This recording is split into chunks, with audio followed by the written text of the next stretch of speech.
Faz, is it a win for Senator Sanders for Culinary 226 to not endorse anyone? Well, I heard they said they respect all candidates, and we appreciate that. We stand with them on fighting corporate greed, and so I appreciate that they're going to play a neutral role, and we're going to try to get every vote that we can out there in Nevada. It's going to be a very tight race, I'll tell you that. Just like Iowa and New Hampshire, we don't expect that it's going to be anything other than the same, which is to say we have to compete very hard to win Nevada. But they don't stand with you when it comes to health care. Senator Sanders says he wants to improve health care benefits for unions, but this union is specifically saying they want to keep their private health insurance, and we're hearing that from unions across the country. Well, under Medicare for All, none of Culinary's wonderful, hard-fought gains would ever disappear. Their clinics would remain untouched. But they don't want Medicare what we're for fighting all. what we're fighting for is tens of millions of other Americans to get quality health care coverage as well, and to get the ability to live freely without worrying about medical bankruptcies. And so Culinary has got some wonderful health care benefits. They will remain untouched. And we got some education work to do to make sure people understand the benefits of Medicare for All and the fact that it won't impact their current coverage, but it really extends to bring tens of millions of people into a process of getting a similarly high quality coverage. But the fact that they're clearly saying they do not want Medicare for all, will that be a non-starter? Are you prepared to lose the support of unions of that size?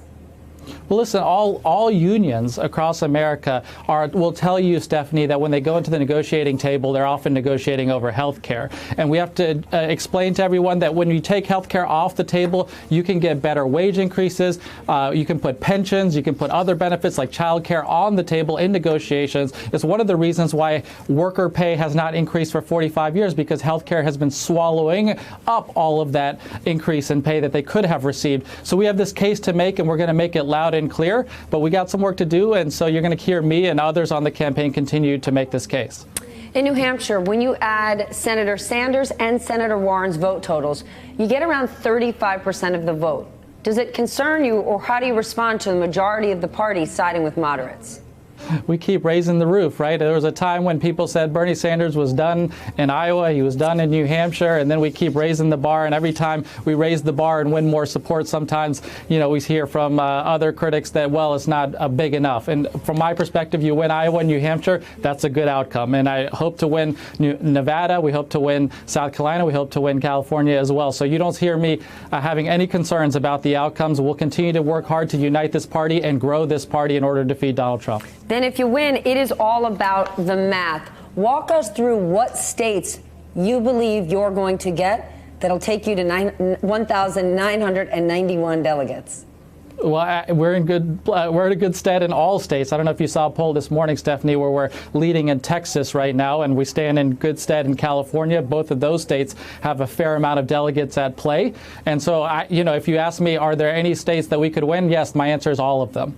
All right. What is your approach if you do walk into a contested convention in Milwaukee?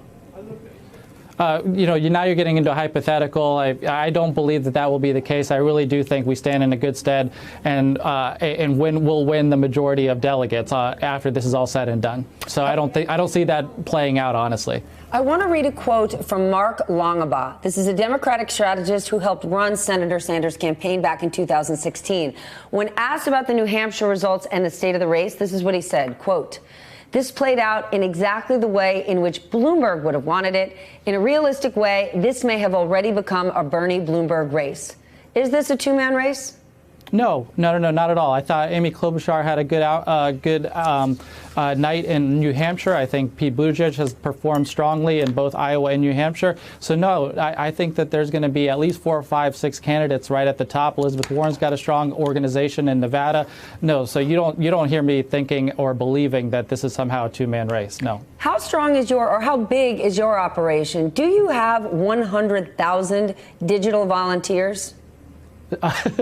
We have 1.5 million individual contributors to this campaign. We have hundreds of thousands of supporters all over this country doing door knocks and doing calls on behalf of this campaign. It is a strategic advantage for us that we have probably the biggest volunteer advantage of any candidate out there in the field right now, and it is the reason why we believe we can defeat Donald Trump, because we're generating the kind of enthusiasm and excitement that you would need. You definitely have enthusiasm and excitement. I just left New Hampshire, and no doubt across that state, people were feeling the burn.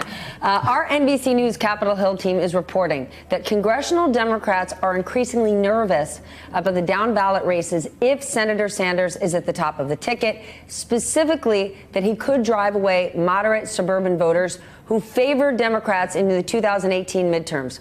What do you say to those who are concerned? In Iowa and in New Hampshire, we had large young person turnout under the age of 30. And we believe that if you get into a general election, we will drive young person turnout to unprecedented levels. In New Hampshire, we won the independent vote by a large amount. And when you talk about a general election, to win the young person vote, to win independents, to win people who have checked out of the political process, that is what you need to grow the Democratic Party. And if they come into the Democratic Party and they vote in large numbers, it not only benefits Bernie Sanders, it benefits every Democratic running up and down that ticket. Hey there, I'm Chris Hayes from MSNBC. Thanks for watching MSNBC on YouTube. If you want to keep up to date with the videos we're putting out, you can click subscribe just below me or click over on this list to see lots of other great videos.